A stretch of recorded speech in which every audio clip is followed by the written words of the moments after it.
Salut à tous. Bon, aujourd'hui, je suis avec Rémi, la première personne que j'ai rencontrée dans le milieu VV. Voilà, je vous expliquerai un petit peu l'histoire tout à l'heure, mais d'abord on va parler de ce combi, qui est son combi qu'il a depuis 2008. 2008. Mon Rémi a eu pas mal de VV, je pense que si vous nous regardez et que vous connaissez le milieu VV, vous connaissez sûrement Rémi. Ouais, et vous l'avez sûrement croisé en meeting sous ou quelque chose comme ça. Sûrement sous.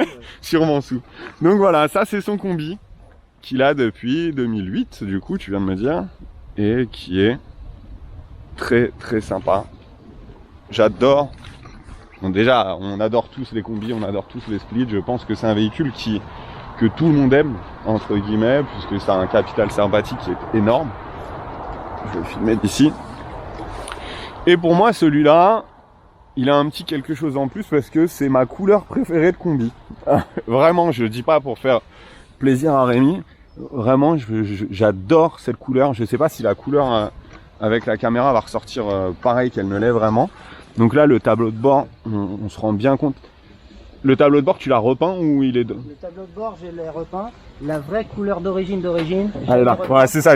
En fait, je me rappelais quand on en a discuté que tu m'as dit la couleur d'origine, elle est là. La vraie couleur d'origine d'époque. D'époque, elle est là. Donc ça n'a pas été repeint. Et bon, au passage, on voit son super ciel de toit qui a été fait chez Casto un matin avec une tenaille. Et du coup, ouais, pour moi, c'est une des plus belles couleurs. Parce qu'il y a quand même pas mal de jolies couleurs chez VV dans le catalogue. Mais celle-ci, pour moi, c'est... avec le mango, je pense, une des plus belles couleurs. Donc il a fait l'extérieur en bicolore. Il est normalement... il est en une seule couleur. Il est censé être en une seule couleur, mais c'est vrai que ça lui donne un petit côté assez sympa, le blanc. Et il l'a fait en mat à l'extérieur. Mais apparemment, il y a peut-être des chances que ça change. Oui, dans quelques années. Dans quelques années, ça va peut-être passer brillant. Donc voilà. C'est un combi qui vient de Paris. Exact, c'est un vrai combi français acheté à Paris. On peut voir la petite plaque. Il y a une petite plaque, c'est rare, j'aime bien ce genre de détail. T'as la... Donc à l'arrière, c'est un 64, c'est ça? Voilà, c'est un modèle 64. Ouais, 64, donc vous avez vu. Tiens, montre-nous la clé. Parce qu'il y a plein, tu sais que j'en avais jamais vu. Bah, à la base, celle-là, c'est pour vraiment la trappe à essence. Normalement, Ouais. tu as le gros carré. D'accord. Si on force doucement, tu peux l'ouvrir. D'accord. Et là, ici, en fait, vous avez là Volkswagen AG Wolfsburg Hahn, importé pour la France. Et on a l'adresse 19 avenue Franklin Roosevelt à Paris 8e. Pour les SAV, c'est toujours important de savoir ça. Il n'y a pas le numéro de téléphone, c'est relou. Et d'ailleurs, ça, tu m'avais dit, je crois, que ça n'a pas été repeint non plus. Alors voilà, oui, ça, parce qu'à la base, ça devait être un combi, une petite resto facile, pas trop cher. Donc tout ce qu'on voit en compartiment moteur, c'est le combi d'origine. Donc on peut voir qu'il était, entre guillemets, dans un bel état. Ça, c'est pas bête, le fusible sur le câble principal de la batterie. Mais ça, c'est pour la sono. C'est pour la sono? Oui. Et pourquoi, quand on roule depuis 20 minutes, tu m'as pas mis de musique? Parce que t'arrêtes pas de parler. Donc voilà, le compartiment moteur. Apparemment, donc, le 64, petite particularité que tu m'as expliqué. Ouais, voilà. T'as le 64, je pense jusqu'au 62. T'as cette encoche là. D'accord. Après le 65 et 66, 67. T'as le petit bouton poussoir qui est comme ça. Donc du coup, il n'y a plus d'encoche. D'accord. Et du coup, pareil, t'as pas de... En bas, en bas, ouais. Il n'y a pas de poignée, enfin de bouton, c'est pareil, c'est comme sur donc pour la petite trappe à essence qui est comme ça avec le carré. Donc les clés, c'est pareil, il y a une petite particularité. Tiens, fais voir là, c'est propre. Hein. Pareil, ça n'a jamais été restauré. Il était en bon état quand même. Les sous-bâtiments pas mal attaqués, mais sinon le reste était pas mal. Je te laisse refermer. Du coup, ce qui est assez drôle sur ce combi et ce qui est vraiment original, c'est que t'as qu'une clé. Oui. Qui ouvre tout. Qui ouvre tout, et ça reste quand même rare. Normalement, on a tous 12 clés pour chaque porte quasiment. Sauf quand tu es très motivé et que tu refais tous les cylindres. J'ai rien fait. Voilà. Comme ça. Et là, en l'occurrence, voilà, t'as tout. Bon, on va ouvrir l'intérieur. Donc les fameuses portes cargo. Les sangles, c'est les sangles d'origine? Oui. Tu sais que je crois que j'ai rarement vu la sangle ici. Tout le monde. De toute façon, pour faire simple, quasiment tout est d'origine dessus. Ah, il est là le poste, volant, je l'avais les pas vu. boutons, tout. À part celle de toi. Ouais. Donc là, on retrouve cette belle couleur. Là, on est par contre sur du brillant. Ouais. Là, on est sur du brillant. C'est très sympa. Donc, tu m'as dit, donc en voiture, en roulant, je me suis bien rendu compte qu'en réalité, il y avait une boîte Cox dessus. En 833, tu m'as dit 833, ouais. 833 avec un 1600. Donc, ça, c'est quand même assez sympa de pouvoir rouler parce qu'un combi avec les réducteurs, ça fait beaucoup de bruit et là, ça en fait quand même beaucoup moins. Il y a une jolie petite sellerie sympa. Donc, c'est un clic-clac, hein. Oui. Et les 3 places devant. Levier de vitesse Vintage Speed, tu m'as dit. Ouais, c'est un Vintage Speed qui est beaucoup plus précis. Et il y a Qui est très joli. Il y a quelques mois, je suis passé en crémaillère. Super. Alors là, la crémaillère, ça coûte peut-être un peu cher, mais alors à Ça change conduire, tout. cette sensation de contrôler son véhicule vraiment. Je vais essayer là, ça tout à l'heure. Et d'ailleurs, tu sais qu'on va pouvoir peut-être rouler en safari avec la GoPro là, ça peut être cool. Sûr. Si t'as pas peur de la perdre, ouais. Ouais, si un peu, mais c'est pas grave, on verra bien. De toute façon, on roule pas vite en split, au pire, tu roules dessus doucement. Oui. Bon, on va aller faire un petit tour et on va discuter de tout ça. Et voilà, je vais faire 2-3 plans quand même du combi ici. Et voilà. À tout de suite.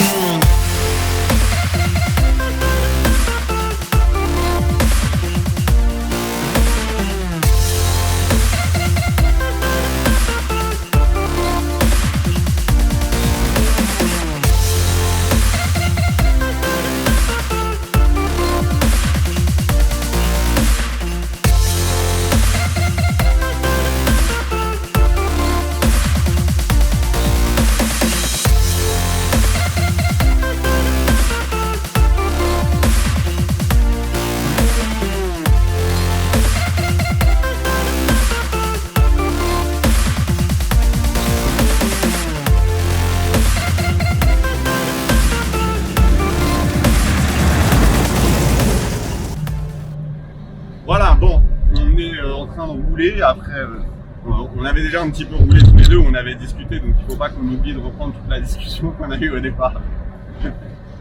Donc ce fameux combi qui est en 8x33, où on entend bien, là du coup on n'entend pas le sifflement des réducteurs qu'on a normalement sur un combi. Je pense que c'est le principal avantage de passer son combi en boîte Cox. Et voilà. Et la consommation. Ah, ça change beaucoup au niveau de la consommation. Ah ouais? Ouais. Ah, j'avais pas pensé à ça. Tu peux vraiment, ouais, la consommation, tu la descends au moins 2-3 litres au 100. Ah, quand même. Ah oui. Ok, d'accord. Donc la consommation aussi. On a fermé les safaris et petit truc rigolo, avant de partir, Rémi a dit j'enlève les essuie-glaces, ça fera plus beau, et il pleut. Donc, donc voilà, c'est pas grave, c'est beau. Et donc voilà, on est dans le combi, il roule nickel. On est à 70 sur les petites départementales, on roule doucement pour qu'on puisse entendre quelque chose, parce que c'est vrai que ça siffle quand même un petit peu, surtout les courants d'air et tout. Et le combi a le chauffage, je suis ravi, j'avais pris un gros manteau et tout au cas où, parce que je sais que moi quand je suis en combi il fait froid. Et là le combi a le chauffage, donc il roule parfaitement. Et voilà. Donc Rémi, je voulais vous raconter la petite histoire. Rémi, c'est une des premières personnes que j'ai rencontrées dans la VV. Et c'est un peu à cause de lui ou grâce à lui plutôt, que j'ai acheté toutes ces coques. C'est sa femme. À cause c'est ma femme qui dit ça, c'est pour ça que j'ai l'habitude de le dire. En gros, j'avais 18 ou 19 ans, je venais d'avoir mon permis et j'ai été au rencard des ATR, qui est un rencard dans le 95, qui est à Pierrelet au McDo tous les premiers vendredis du mois, je crois, ou deuxième, je sais plus exactement. Deuxième. Ouais. Et j'arrive là-bas avec ma Ford Fiesta explosée et je me disais tiens, j'achèterais bien une Cox, et Rémi m'a tendu les clés de sa Cox en me disant tiens mec, essaye, si tu veux essayer tu verras comment c'est. Et je suis parti avec lui faire un tour de sa Cox qui était la Cox Hawaii et que j'ai recroisé d'ailleurs sur un forum. J'ai vu, c'est une meuf qui là, non? Ouais, mais elle a revendu, elle est repartie en Belgique, d'accord, mais je l'avais vu sur un forum et je m'étais dit tiens c'est drôle, c'est la première voiture la première Cox que j'ai conduite. Et du coup la semaine d'après, après avoir essayé cette fameuse Hawaii que j'avais trouvée juste géniale, bah, je me suis acheté une Cox. Donc voilà, c'est grâce à Rémi que je suis dans la VV et qu'aujourd'hui d'ailleurs je fais des vidéos finalement sur la VV. c'est un peu, voilà, donc c'est le retour aux sources avec Rémi aujourd'hui qui... je savais pas que t'avais un split. Donc du coup, ce combi, tu l'as restauré tout seul? Non, j'ai un pote qui s'appelle Steph. D'ailleurs, si vous voulez le suivre sur Facebook, ça s'appelle l'Atoll Factory. L'Atoll Factory, bah, je mettrai un lien. Donc lui, il restaure toutes les voitures, mais vraiment son kiff, c'est voilà, tout ce qui est VV. Et il les connaît, mais alors par cœur. Il est capable de dire que la petite tôle intérieure, elle est soudée comme ça, qu'il faut revenir par-dessus. C'est un dingue. Et il bosse vraiment bien. Voilà, ce camion, ça fait déjà 8 ans qu'il est restauré et il flotte pas. Et du coup, toi, t'as refait après tout le remontage dessus? Moi, je l'ai démonté entièrement. J'ai même disqué des trucs où il me dit bah écoute, tu coupes là, il soude, j'ai meulé les points et il l'a repeint. J'étais même avec lui dans la cabine à le cacher. Une horreur à cacher un combi, c'est une horreur. J'aurais jamais cru quand les mecs ils disent ouais les peintures c'est trop cher et tout ça. J'ai passé même une demi-journée avec le gars. Vous allez voir qu'en fait il y a du de toutes les façons, moi j'ai un respect pour les pros qui travaillent sur nos anciennes. Parce que même un truc tout bête, tu veux faire des freins sur une VV, les mecs disent oh il y en a pour je sais pas combien de freins. Eh mon gars, va te démonter un vieux tambour qui est grippé depuis je sais pas combien de temps. Si le truc, ça fait 20 ans qu'il n'a pas été ouvert, là, tu vas passer quasiment autant de temps pour l'ouvrir. J'ai un truc là, avec un pote, on est en train de refaire un 77 en plus, un 77, tu vois, tu te dis pourquoi. Mais voilà. Et quand on a démonté l'amortisseur arrière, j'ai la vis qui a cassé. Ouais. La vis de l'amortisseur arrière qui casse, qu'est-ce que ça veut dire? Ça veut dire que tu dois sortir le réservoir, couper la tôle derrière pour pouvoir le reprendre. Putain, c'est grave, on dirait qu'on est au Canada. Ouais, bah oui. Et du coup, je suis désolé, il y a un lac de ouf. Il y a des gens qui campent. Mais je te jure, on aurait dit qu'on était au Canada. Et du coup, mais t'as des trucs, tu deviens fou dans la VV. Enfin, c'est pas dans la VV, je pense que c'est dans l'automobile ancienne. Ça doit être pareil pour tout. Tout ce qui est voiture, voilà, pas entretenu un certain c'est ça. moment. Quand t'as une vis qui est grippée, c'est la mort. Donc voilà. Et donc restauration, ça t'a pris combien de temps de le restaurer? Un an, jour pour jour. Un an, jour pour jour. Avec le contrôle technique. Bravo. Ah, il fallait que ça soit. Après, il y a eu beaucoup de pièces. Hein. Tous les supports de cric ont été changés, les renforts de supports de cric, la bas de pare-brise a été changée, les bas d'ailes ont été changés, inter, externe, et les passages de roues et tous les renforts de bas de caisse ont été changés. Donc il y a eu pas mal de taf. Il y a eu pas mal de taf quand même. Et du coup, t'as ce combi depuis 2008. T'as fait combien de kilomètres avec depuis? J'en sais rien, peut-être. Faut que je vous montre un truc parce que je l'ai vu faire tout à l'heure. il a un truc de kilomètres. Ça te sert à quoi en fait ça? Ça c'est pour savoir quand est-ce que tu as fait le plein. D'accord, ok. Ouais, parce que ta jauge, la jauge, oui, elle fait du breakdance. Voilà. Ça fait plus ton tour la jauge. Ok, tu mets en fait le kilométrage que tu as au compteur. C'est la console de la bagnole. Ok, et tu sais que tu as fait 250 km pour dans le litre. Donc véhicule français, tu as pas mal roulé avec apparemment. Ouais. Tu me disais tout à l'heure 4000 km par an?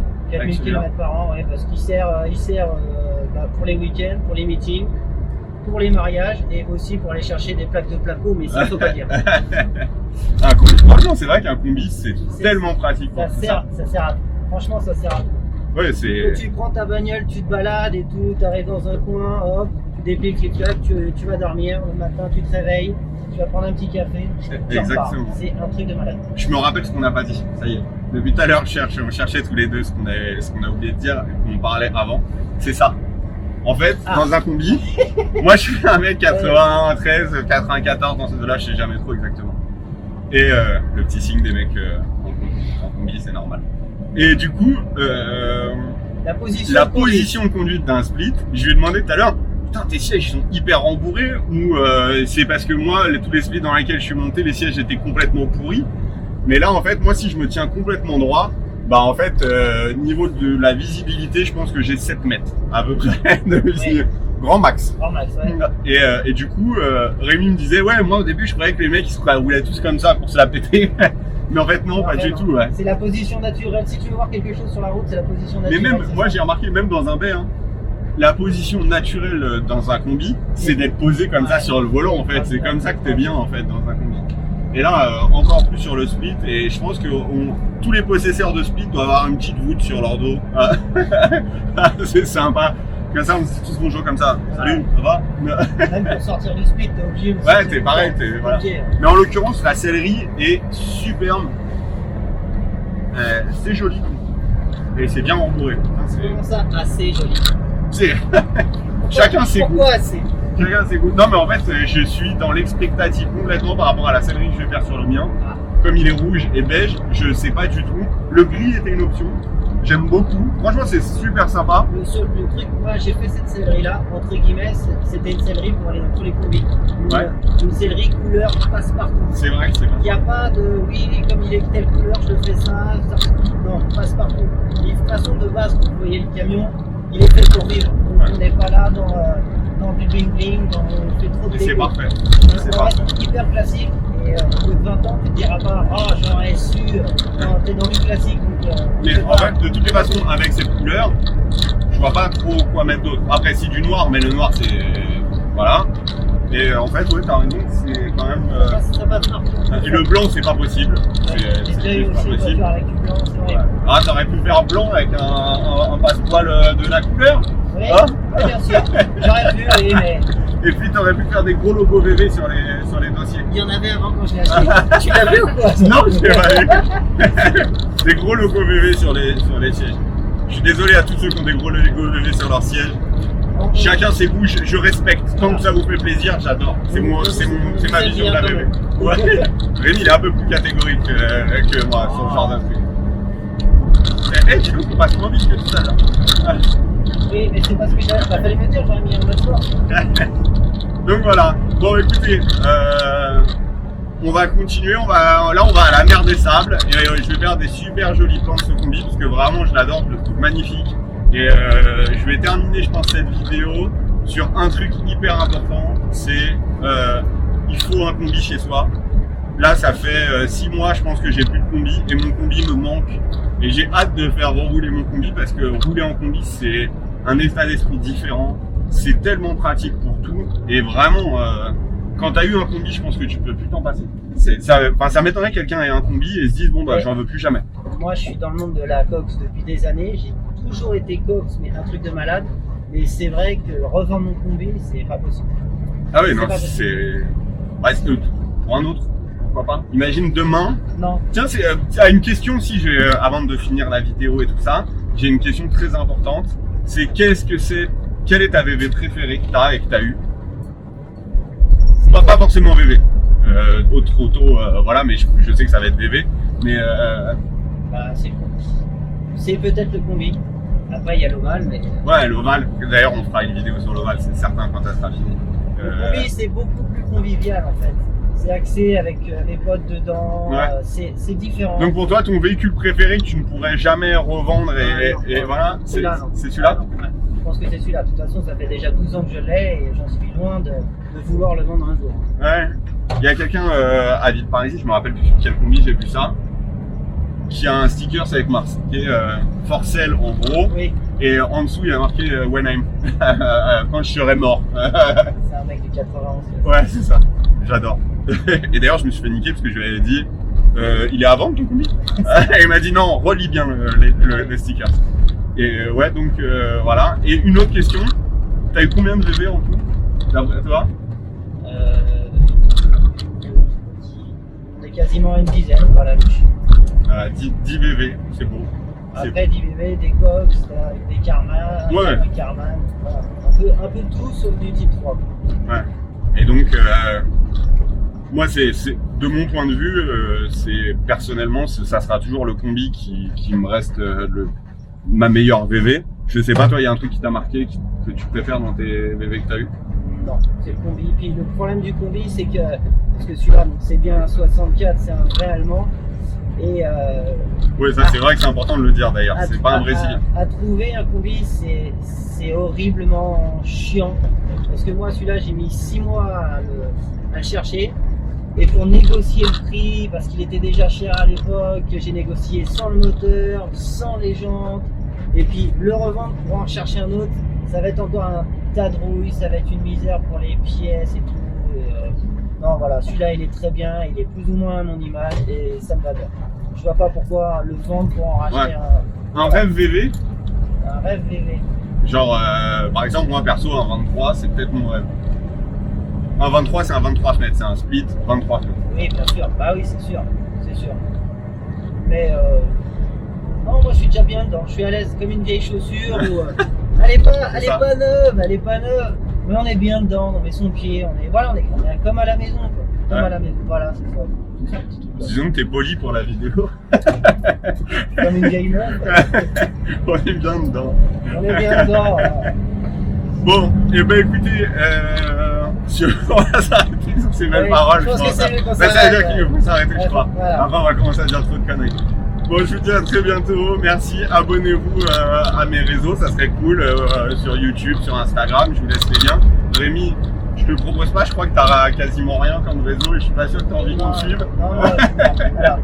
On peut le suivre, on peut aller derrière le camion. Voilà, on peut Rémi, alors lui, il est pas trop réseau, il est plus viande, se payer une bière sur un meeting. Ça, je pense que par contre, si vous le croisez, vous pouvez lui payer une bière. Il y a tout sur son antenne, vous verrez sur l'antenne. Allez, à bientôt, merci beaucoup. Et n'oubliez pas de vous abonner à la chaîne et activer la cloche. Ils disent tout ça sur YouTube. Activez la cloche. C'est sympa ça. Allez, à plus tard, ciao.